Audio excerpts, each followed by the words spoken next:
Good morning, everyone. Welcome to Fuel for Success. This is episode number 219 on Tuesday, November something or other. Yes, it's November. And good to see everybody here this morning live with us. Thanks so much for joining us. Real quick, one small bookkeeping detail. We did give away a book to the folks who are watching on the archive. I texted that person. I'll get the information from them and get the book shipped out. And congratulations to the winner. It was a 281 number. I think that's somewhere in Texas. So congratulations to that person. And we'll take care of that. I don't know yet. I have a phone number. I said, hey, shoot me your name and stuff. I haven't, they may have sent it. I haven't been over back to my email yet. So there. So that was awesome. We gave away 2 books yesterday. Thanks everybody for texting in and appreciate it. And if you didn't win, stick with us. Maybe next time you'll be a winner. But you're already a winner because you're watching the show. Good morning, Matt. How are you today? Like that's so encouraging, buddy, for you to say that, man. I'm doing well. I mean, life. I just don't know how life could be better. There's probably only 2 things I would add to my life to make it better. Other than that, I'm living out my thoughts. My thoughts from way back have brought me to this moment. Your thoughts produce your future. So I'm living my thoughts right now. And, which can be scary for some, but for me, I'm a product of my thoughts. And so if you don't like your life, change your thinking. And, that's the bottom line. I mean, if you don't like what you've become, you can't blame anybody but your thoughts. Your thoughts produced what you are. So if you're an angry person, it's because you've allowed yourself to think about things that you shouldn't think about. If you're a lazy person, whatever you are, your thoughts have brought you to this moment. Whatever you're going to be 5 years from now, your thoughts are going to take you there. That's why I believe in thinking big. I believe in, thinking right. Yes, Sonia, we were hurt. Mike and I, we were hurt that you skipped yesterday. We had a long talk about it. Just kidding, Sonia. Welcome back. Al, I was 2 for 4 last night, bro. I couldn't believe it. It was one of those just off nights for me. But, hey. Wind in your face. What happened? Come on. Wind blowing in from left field. I'll be right back because Mike seems a little low. I'll be right back, Mike. Just talk to Sonia for a minute. Talk to Al. He's going to be right back. He didn't want to hear me call him out going 2 for 4. So, hey, want to remind everybody that today is Tuesday, and just like every Tuesday, we're talking about life coaching, motivation topics. And so if you have a question, you're watching live, by all means, go ahead and ask the question in the chat box. Click down below, send the question in. If you're watching later on the archives, or even if you can't access the chat feature, maybe you're on a mobile device or something, you can always text a question in 727-341-5599, or you can email us, mike@mattmaddox.com. We'll get your question on as soon as possible. Is it better, Matt, or maybe I need to turn myself up here a little bit? It's much better, Mike. I mean, I had my volume so low, I don't know why. But anyways, hey, listen to this, Mike. I want to ask you a question about email. What's your personal style? I mean, email, I know many people that they never can stay caught up on emails because mainly I think it's so much junk mail has caused people to not even want to open their email as much anymore. Are you the kind of person that checks your email all throughout the day? Do you have certain times? Like, what's your modus of operandus here, my friend? I am an inbox zero kind of person, so I strive to keep my mailbox so I'm actually doing pretty good right now. There's 2 there, if you see, and so I've got 7 or 8 different email accounts, but I do everything that I can to minimize the junk mail that comes in. So stuff that comes in that I consistently just like delete, I'll go in and unsubscribe. I'll get rid of it. I'll try to stop it in some way, so that's just a waste of time, right? If you take 30 seconds to stop it now, you're going to save yourself time down the road. And in some ways, I use my inbox as a to-do list. So unread emails are my action items. So if it's unread for more than 10 or 15 minutes, it's probably an actionable item.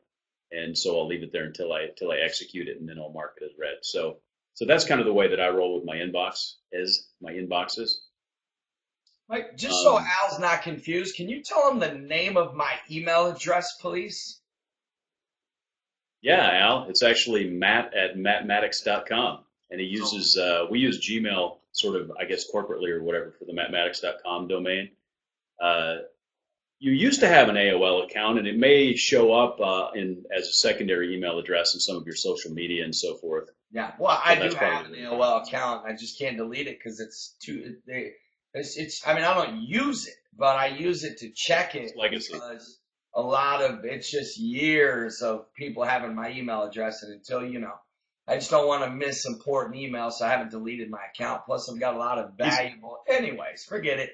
Yeah. Anyways, he's actually got. Go ahead. Matt's actually got a compact Presario sitting over on a desk, running Windows 95 with dial-up. They go, and there goes, "You have mail." You remember those days, and you remember thinking, "Wow, this is so fast! I can't believe I can send like a letter this quick." Remember? And it was like, I love your analogy. Can you do that one more time? The sound of AOL. Remember that? That brought back memories. Yeah, man. The dial-up, man. It was. So I used to work in a service bureau, right? And our business relied on people being able to get large, computer-aided drafting sort of data files to us every day. And we had a bank of modems. And so those things were constantly making noise because people would, dial up from their computer, their modem to our modem and send us files, right? So that we process the files. And then we got an internet connection. And we actually used a thing called Kermit to transfer the files. This is a long time ago. This is back when we used the punch cards, we'd punch them and put them in the computer. Dude, if I could revive one piece of technology, it would be a tie between the Polaroid camera that immediately shot out the picture, which I thought was cool, and then the rotating phone that you used. Remember? I mean, I just love that. You can get an app that you can dial your phone like that, and it literally goes. You're kidding. I'll send you a link. Yeah, send me the link. It's fun. 8-track tapes. Yeah. Wow. Al, hey, our intention. Did you ever have an 8-track player? I did have one, actually. I had that. I had it all, Mike. I mean, I always stayed up with the current, technology, my friend. So you better believe it. Mike, our intention today was not to talk about, right, email technology. So tell us, we've had some questions come in, so let's go ahead and start there. And, of course, always know those that are watching live are able to, in our chat box. And then those that are watching the archives, you can text in your questions as well. Tell us some of the questions that have come in for today, my friend. So the first question that came in was somebody said they have an old Statler Brothers 8-track, and for some reason it gets warbly when they play it. And so my advice to you is actually wedge a matchbook in there underneath it. No, I'm just kidding. So Nintendo games that you had to blow on and stick Q-tips in. And anyways. Actually, we had a question that came in related to. Let me read it specifically. This is from a viewer that watches on the archive and I think occasionally is on live. The question is related to Jack Canfield's law of attraction, and the viewer is actually a minister as well, and so he's trying to reconcile. How does he feel about, because he believes in the law of attraction stuff from Jack Canfield? How does that reconcile with the Christian mindset and the Christian lifestyle? Your thoughts on that? Well, listen, it's our show, so I'm always going to be honest, and I'm always going to give my raw, real opinion. My real opinion is I believe in the law of attraction. Remember what I said before. Many things that you read today are actually biblically based with a different name. The law of attraction basically talks about your thoughts and your energy, and all of that, my friends, is biblical. Like, I do believe that you attract what you think. I so believe that. I've seen it happen. I practice the law of attraction. I've seen unbelievable results when I've done it. I teach my son the same thing. I teach him, to visualize. Mike, I was listening to Tony Robbins this morning. He was saying that they did a study of they took basketball players that were all unbelievable at free throws. They took a group of players that did not practice and told them they could not think about free throws and they couldn't shoot free throws. Then they took a group of kids and told them that they could shoot free throws, they could practice, right? And then they took a group of kids that were not allowed to shoot, but all they could do is shoot it in their mind and practice it with no ball, only mentally. Do you know, Mike, that the kids that practiced it mentally did better than the kids that actually got to practice it? Like, we really haven't even tapped into the power of our mind. We really haven't. That's why they say that the majority of people have only hit 10% of their potential. So to the minister out there, I would not be scared of this. There are people that blast this kind of stuff because we're afraid of going new age, and I understand that and I respect that. Yeah. And right. I think I evaluate stuff like this, and I eat the chicken and I throw out the bones. I read The Secret. I've watched the movie The Secret. I've read all of these books about the law of attraction. And look, you're never going to find one philosophy or book that you're going to agree everything with. It really is all about eating the chicken, throwing away the bones. It really is all about finding the truths of that philosophy or book, like, and applying it to your life. So that's my take on it, Mike. I've had similar, and I haven't read the book The Secret, so maybe I should. But there's other things like even what am I thinking? Reflexology and median lines of energy in our body, and there's kinesthesiology and all of these different things that when you first look at them, as a Christian, you may be sort of like, whoa, that's sort of weird. But I think that in a lot of cases that the practitioners of this have sort of backed into a principle that God has given us without really understanding what they're even doing. It's like we're sort of reverse engineering ourselves. And I believe, the Bible says we're fearfully and wonderfully made, and God created us in a way, can I cure a headache by applying pressure here? Well, actually, yes, you can. And why? I don't know why, but God made us that way. And some people have sort of discovered those sort of things. They've discovered how, motion in our body affects how we do different things. And I don't think it's anything to be afraid of, as long as, like you said, we keep it, just understand what it is, and understand that really it's people that are maybe not understanding things that are biblical, that are discovering it outside of a biblical context, and we can apply, the principles of God and understand it even deeper, in my opinion. So. Mike, it would be like this. If none of us had ever heard of the teachings and philosophies of Jesus, and all of a sudden we read a book about the majority of his teachings, we would all be spooked out. Like, there's so many things that he taught that would appear spooky or new age. Okay, let's just be real about it. But because we've grown up with it and there's so much faith in it, that we don't view it as spooky. Think about it. Like someone talks about in the book of Acts, that the very shadow of Peter healed people. Like, let's say you never read the Bible before, and you never some people would think, yeah, that's a little out there, but it's not out there. All of these practices, visualization, meditation, positive thinking, your words, speaking positive affirmations, Mike, they're all biblical.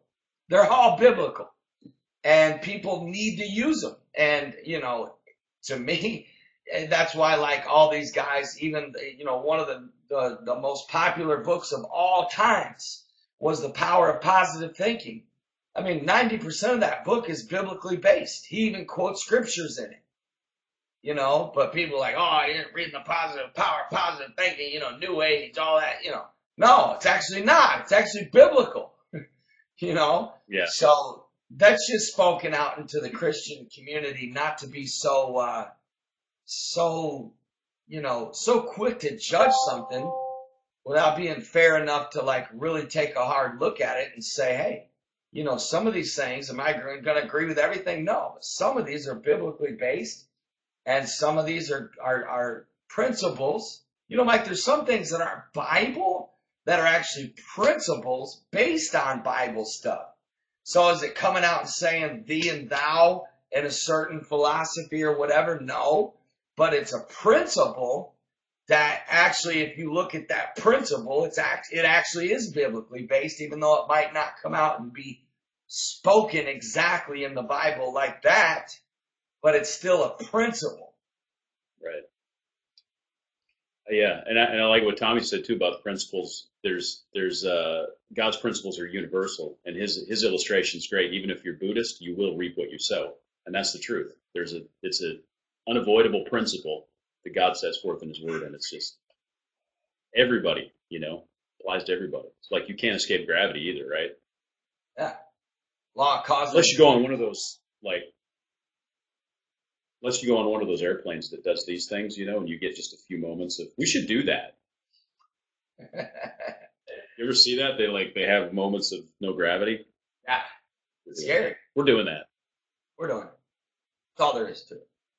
I hope we helped whoever asked that question. And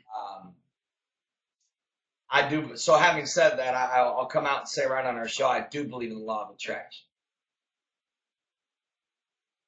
Good. Hey, next question. How do you break negative and self-limiting beliefs? Keyword there, beliefs. Mike, it's probably something that I work the hardest on in my life coaching when I'm going one-on-one with people is I don't care. Listen, people have got to fix their thinking.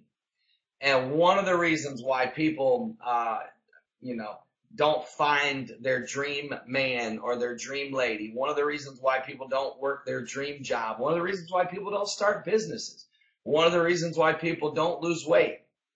In fact, the number one reason for the lack of anything you want in your life is a self-limiting belief. Remember what Jesus said. Let's go here. Jesus said, as you believe, it's believe, as you believe, so be it done unto you.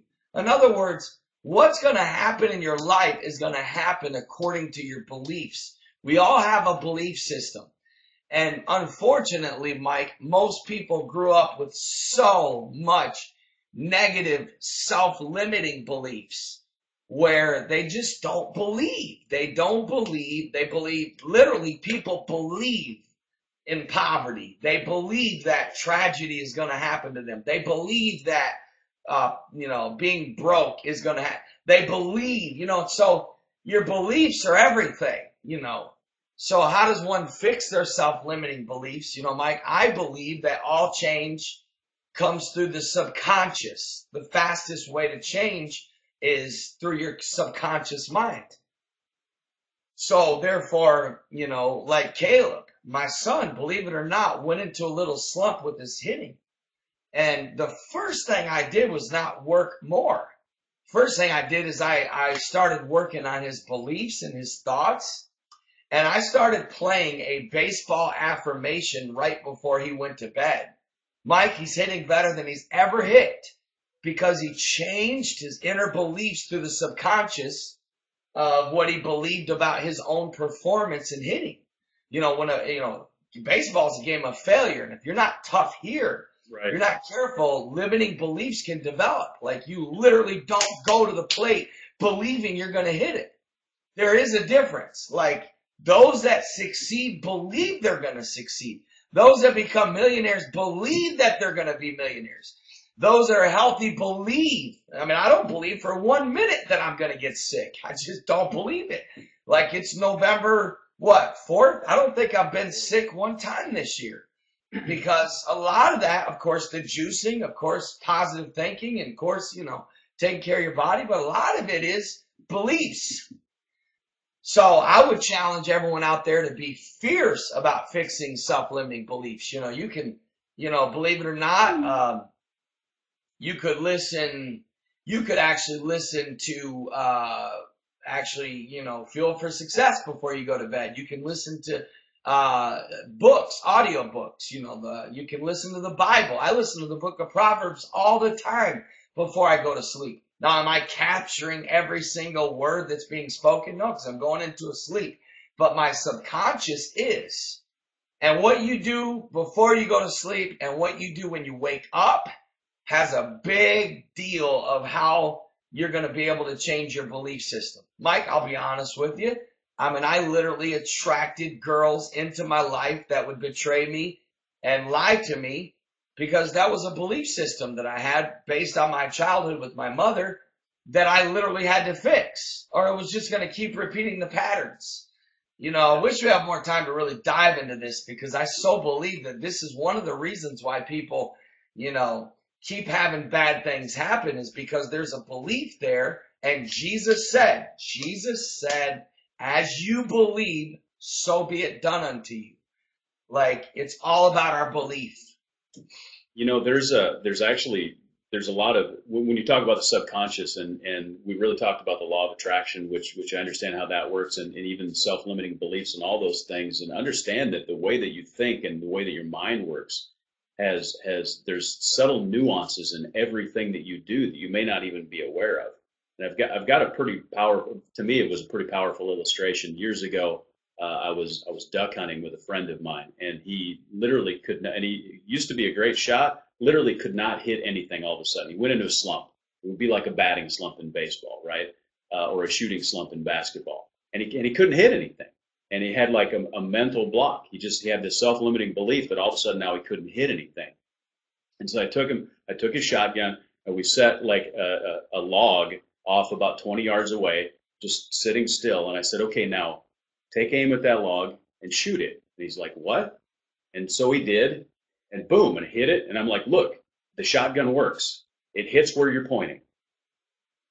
That's it, right? And just like that, because he had all these doubts and all these, like, something's wrong with my equipment. I don't know what's not hitting, just because he had like 5 or 6 misses in a row. And then it led to his negative, his negative thought processes and his negative.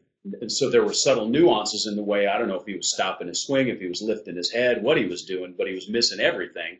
And after we brought him back to the basic and said, look, the gun is hitting where you're pointing, he started knocking down birds again. So that broke that limiting belief, and he was able to hit again. Mike, that is a powerful analogy, and that does apply to everything. It applies to success in business. It applies to success in ministry. It applies to success in your marriage as a parent. It's like they say, if you believe that because your dad was an alcoholic, you're going to be an alcoholic, then I'm going to tell you right now, you are going to produce what you believe. If you believe because you were molested that, I'm doomed because, even though I don't want to, I'm going to molest a child because I was molested. No, you can't believe that. You can't believe that, and I'll be honest with you. I do not believe in labels. I don't believe negative labels that are spoken over me. Like, for example, you know what, Mike? Some would say I might be ADD, right? Or ADHD or whatever. Some would say that. Like, they literally would say, that dude's got ADHD. Mike, anytime someone has ever said that to me, I've literally responded with, I don't believe that. And I mean it. Like, I do that often. And I teach my son to do the same. Caleb, don't let people put labels on you. Someone says, well, you're not focused. Literally say, I don't believe that. Like, if someone says you can't do something, your response needs to be, I don't believe that. Because if you take what they're speaking over your life and it becomes a belief, hear me now. Your belief is going to become your belief is going to become physical. What you believe, you're going to produce. So you have got to tell people that speak negativity over, like someone says, someone says to a young couple getting ready to get married, you guys aren't going to last a year. You got to look at them and say, I don't believe that. Someone says, to you, yeah, you know what, you start that business, you're going to end up homeless and broke. I don't believe that. So if you don't believe it, then let me tell you right now, belief and faith are so powerful. Mike, I've seen people that didn't even have the talent and didn't even have the goods that soared in life and had massive success without talent, without the goods, strictly based on their thoughts, their beliefs, and their words. Believe that. Hey, when someone, what about if someone applies a label that's a positive thing? You got to believe it. You got to believe it, man. You know, typically Mike, verbally agree with them. What's that? Yeah, you typically verbally agree. You know, someone says to me in front of my son, that kid's going to play pro baseball, man. He's good. I believe that. You know, and Caleb is, you know, don't say, well, you know, I don't know. Say, yeah, I believe that. I believe that. Someone says, man, you and Mike, you guys are going to be multi-millionaires and reach millions. I believe that. I believe that. I really believe it. You know what I'm saying? So, good and bad, when people speak whenever they're going to speak, there you go, Lance. That's the key. You got a big interview today. You walk in there believing that the interview is going to go good. It's like I was actually coaching a client of mine who's just now launching her speaking career as a speaker, a public speaker, a motivational speaker. She had a big speech in front of like 1,500 people on Friday, and prior to her speech, we were doing a coaching session, and we were sitting there, and she's like, "Oh," she goes, "I just know that it's like, you know, there's going to be 1,500 people there," and she's like, "I just know that I'm gonna do something." I'm like, stop. You cannot say that. You cannot believe that. You cannot speak that. Because if you do, then guess what? You're going to speak it, think it, and believe it right into existence. I want you to start saying, I'm going to own the speech. I'm going to kill it. I'm going to crush it. They're going to think it's the best speech they've ever heard. Like, you literally have to start doing that. You have to, you know, Mike, even, okay, you know, for this, some of the things you'll read when you read these books like The Law of Attraction, they will talk about speaking positive affirmations. Well, do you know, Mike, on every person that I do health coaching for, I give them 21 positive affirmations to speak 2 to 3 times a day. Because speaking of New Age, you want to know what sounds New Age? God said life and death are in the power of the tongue. Look at all the scriptures in the Bible that talks about your words. It's not New Age, it's Bible. So, you know, you can speak things into existence. You know, think of that scripture, speak the things that are not as though they were. I mean, someone could write that in one of these Law of Attraction books, and we would think, oh, that's Bible. Speak things that are not as though they were. So whatever is not, you speak it as if it is. Like, you know, Caleb has this affirmation, and if that's the path he wants to take, I bless it. You know, he says, I am the starting shortstop for the New York Yankees. Like, that's so in his subconscious mind, that's going to affect his actions and decisions and whatever. And if that's the path God has and he chooses, so be it. But if he chooses another path, at least he'll have the tools. You know, I'll give you an example. Like I told people all the time, baseball was so good for me because he gave me tools that I use now today. You know, and focus, work ethic, discipline, listening, you know, mastery. You know, Mike, most people don't. Let's talk about mastery for a minute.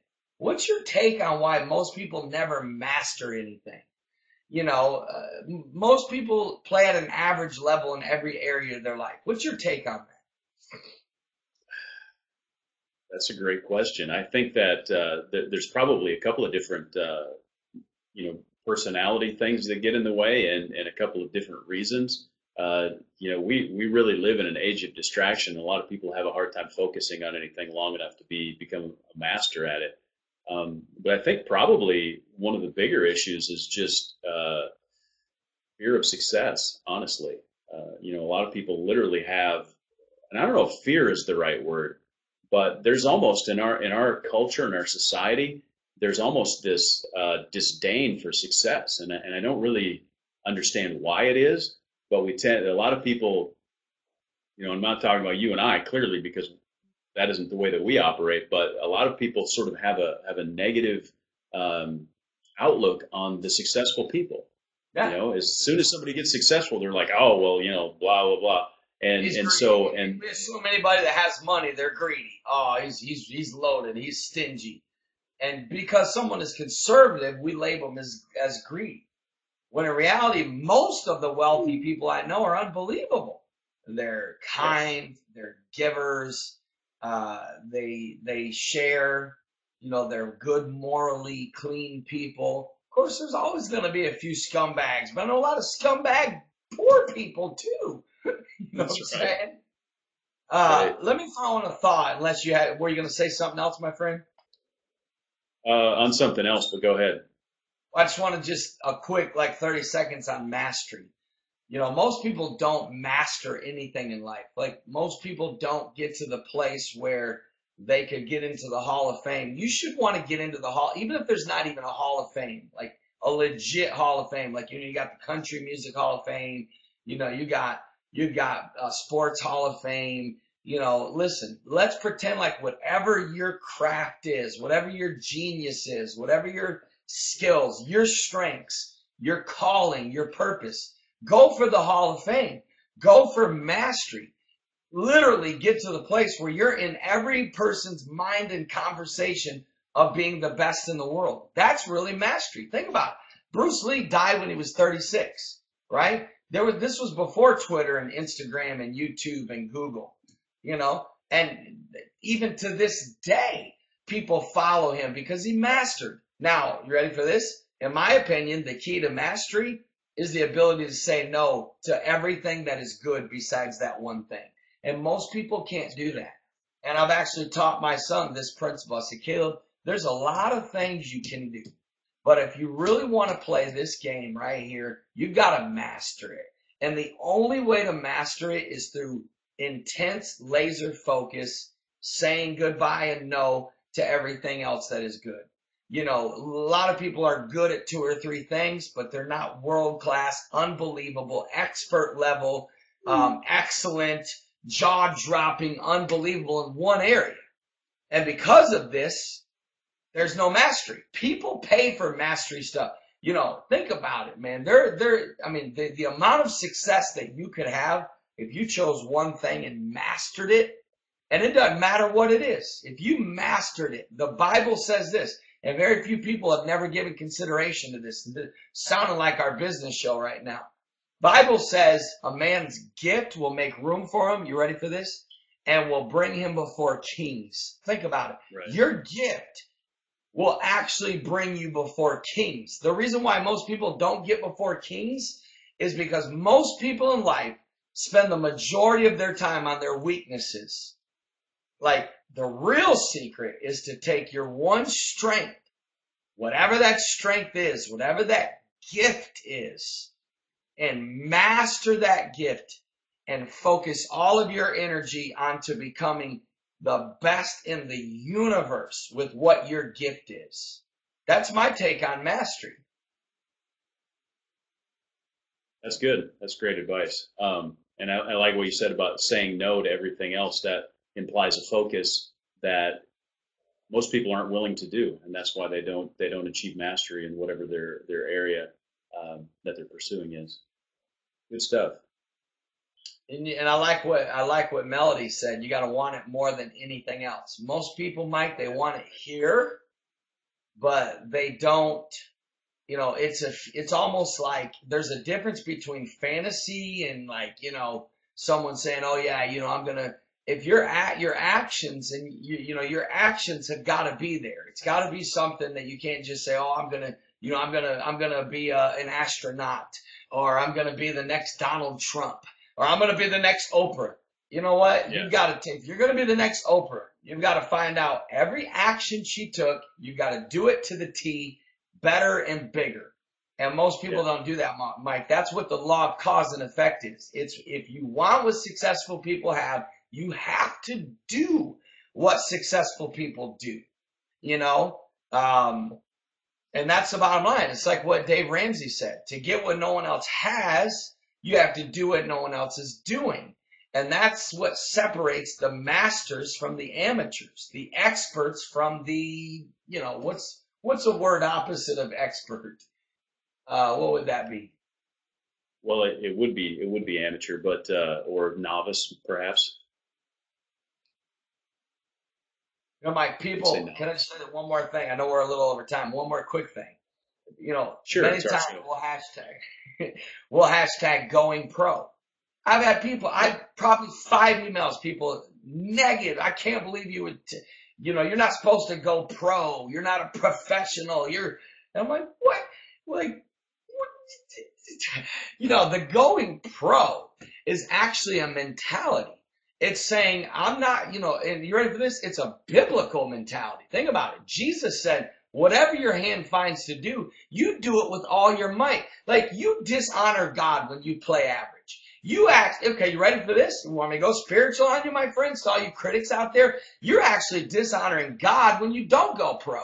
When you don't say, okay, God, I am going to give 100% at this. And Jesus said, if someone asks you to go 1 mile, you go 2 miles. That's what going pro is. It's a mentality. Right. The bottom line is this, and I don't care whatever it is. There is a difference between, God, I wish I knew his name. Who's that Christian comedian? What's his name? He's like unbelievably funny. He's Tim Hawkins, right? Tim Hawkins, yeah.